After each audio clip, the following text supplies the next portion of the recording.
dedicated to eastern and southern Kentucky. This is WYMT Mountain News Weekend Edition. Good evening, I'm Amelia Lee. One person is dead after a two-vehicle crash, and a teenager is facing several charges. The crash happened just after midnight on Sunday in Pulaski County. Kentucky State Police say 19-year-old Kaylee Dismuke was driving on US 27 when she hit a moped. The driver of the moped, Dino Collins, was ejected. He was taken to the Lake Cumberland Regional Hospital, where he died. Dismuke was arrested and faces a slew of charges, including operating a vehicle under the influences. Officers say alcohol is believed to be a factor. Authorities are investigating a small aircraft crash in Jessamine County. According to the Jessamine County Sheriff's Office, the crash happened around 6 on Sunday evening in a field near Ash Grove and involved a single-powered parachute aircraft. Deputies say a man and a woman died in that crash. Their names have not yet been released. A preliminary investigation is underway. The Sheriff's Office says the National Transportation Safety Board has been notified of the crash. A nationwide manhunt is underway for a man officials say have ties to Kentucky. The Monroe County Sheriff's Office in Tennessee is asking for your help finding Nicholas Hamlet. You can see his picture on the screen now. He's wanted for murder, deputies say happened in Tennessee last week.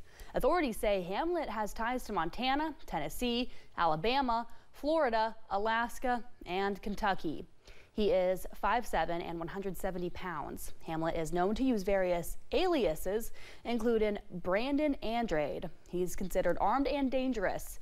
If you see him, police say you should not approach him and should instead call 911.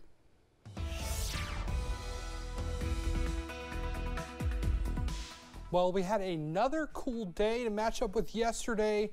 We had a little bit less showers, actually no showers at all today, and it stayed pretty cool. Looking at those observed highs today, we were sitting in those mid 60s, those low 70s as well, so not too bad at all, at least for those temperatures. And then temperatures right now, we're sitting in the low 40s, mid 40s as well. Irvin at 38 is the lowest temperature right now in our area. Now overnight we're going to get a little bit cooler, not too much cooler, but we are going to get mostly in the low 40s across the area. Maybe could see some patchy fog as we head up for tonight. In your first alert forecast, I'm going to talk about how we're going to have warmer temps this week. Those temperatures are going to climb up into the low 70s. We'll have a look at our next weather maker, and then we'll also take a look at November. Amelia? All right, Drake, well, I'm hoping that November can get a little bit colder. Election Day is just 1 week away, and early in-person voting in Kentucky starts on Thursday, October 31st. Mail-in absentee ballots must be received by 6 p.m. on Election Day. That's November 5th, to be counted. If you are registered to vote, you can find election guides, polling locations for day of, as well as early voting and sample ballots at govote.ky.gov. And again, it is the final full week of campaigning for Election Day on November 5th. Washington News Bureau correspondent Ryan Henson takes a look at how the candidates are spending their final days for the week ahead. Vice President Kamala Harris is set to deliver a major closing argument speech Tuesday on the National Mall. The speech will be in the same spot where Donald Trump spoke on January 6, 2021. The Harris-Walz campaign also announcing a final push in the 7 swing states: Pennsylvania, North Carolina, Georgia, Michigan, Wisconsin, Nevada, and Arizona, along with appearances from their spouses and former presidents Obama and Clinton. Former President Donald Trump gave his closing arguments Sunday night at Madison Square Garden in New York City. That's not a swing state, and nor is the location of one of Trump's final rallies. He finishes his week in Western Virginia, which has historically been a swing state, but is heavily favored to go blue this election cycle. Already, more than 40 million Americans out of the 244 million eligible voters have cast a ballot. On Tuesday, President Joe Biden makes an infrastructure speech in Baltimore, Maryland, and that's your week ahead in Washington. I'm Ryan Henson. Thousands of folks gathered in Cornettsville to learn about the history of one of the biggest battles in Kentucky during the Civil War. WYMT's Austin Hicks tells us about the Battle of Leatherwood. Folks throughout America are preparing appetizers, drinks, and calling their friends for Sunday night football. But for folks here in Perry County, they are preparing for battle. At least a battle reenactment. For 3 days, people came to witness a reenactment of the Battle of Leatherwood. They also got a crash course on American history.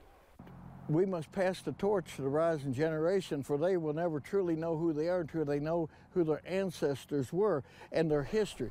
We embrace our history, our heritage, and the American legacy. We can eradicate that ugly, learn from that bad, and embrace that beautiful American heritage that we have. On the battleground, historic buildings are being maintained by the Battle of Leatherwood Board, and the board uses the facility to teach folks American history. As you can see, we have buildings from the 1860s period, and we're preserving here. And on every year, on Friday before the reenactment, we have Education Day. During Education Day, children came to learn about life during the Civil War era. Gay Clark has been working as a reenactor for 50 years. She says the reenactment is fun for people to watch and even more fun for those on the battlefield. Best friend's dad did it, and I would start going with him. I didn't plan to be in it this many years. It just kind of happened, you know, one of those things. And now, yeah, I have true blood family, but there's my family. One little girl stepped forward, asking to perform. I would like to sing the Pledge of Allegiance. And I looked at her and I said, really, why? And she said, because I love America. And I thought, we're going to pass the torch to this child. And when she sung afterwards, the whole crowd erupted. 2 days in a row. That's why we do this. According to the Leatherwood organization, more than 1,300 children attended their Education Day. In Perry County, I'm Austin Hicks, WYMT Mountain News. Ready?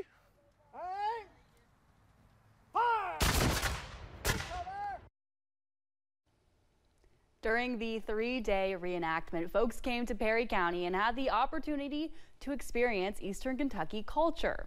More than 1,300 children from several districts came to the reenactment to learn about American history. David Chaltis, participant in the reenactment, says it gives folks the opportunity to dispel stereotypes here in Eastern Kentucky. It impacts us because it brings money, not only just money, but to say, hey, I want to break the stereotype of Eastern Kentucky because we are a proud people. And I tell my children when I talk, you can stand toe-to-toe with anybody in this nation. People came from as far as Switzerland and Italy to be a part of the reenactment. October is Breast Cancer Awareness Month, and while the month might be coming to a close, some local Eastern Kentucky communities are still supporting those in the battle. WYMT's Jack Demler shares one of those stories out of London. In 2018, Renee Rogers began her battle with breast cancer. 2.5 years later, she learned it became metastatic breast cancer, a battle she is still fighting. You may think you can't do it, but you can. You just have to remember the Lord is always with you. On Sunday, community members in Laurel County gathered to show her that she is not fighting alone. I'm so grateful that so many people have came out and supported her and all the other strong people who are fighting. And I'm just really grateful to have the opportunity to spread awareness and raise money for a really important cause. Lane Miller organized an event with bake sales, raffles, and a support walk designed to raise money in support of a woman who played a crucial role in her life. My older sister actually played softball with Renee's granddaughter, so in a way Renee also kind of raised me as a child, so I feel very strongly about breast cancer awareness and wanted to support her in any way possible. She's a fantastic young lady. I've known her since she's a little bitty. While the event was in support of Renee Rogers, Miller says the important message is to support everyone in the battle, not just in the month of October. I think it's important for people to realize that even whenever it's not Breast Cancer Awareness Month, we still need to stand with our sisters who are fighting this horrible battle, and we just really need to uplift and support them even whenever we don't have signs in our faces telling us to wear pink this month. In London, Jack Denler, WYMT Mountain News. Miller says they have a fundraiser through the National Breast Cancer Foundation.org and says they have raised more than $400 in honor of Rogers. Coming up at 11, scurvy could be coming back to modern times. We have those details and more during tonight's top health stories. 70-degree temperatures are going to return. Could even get into the low 80s, but rain is on the way. I'll have more in just a few minutes.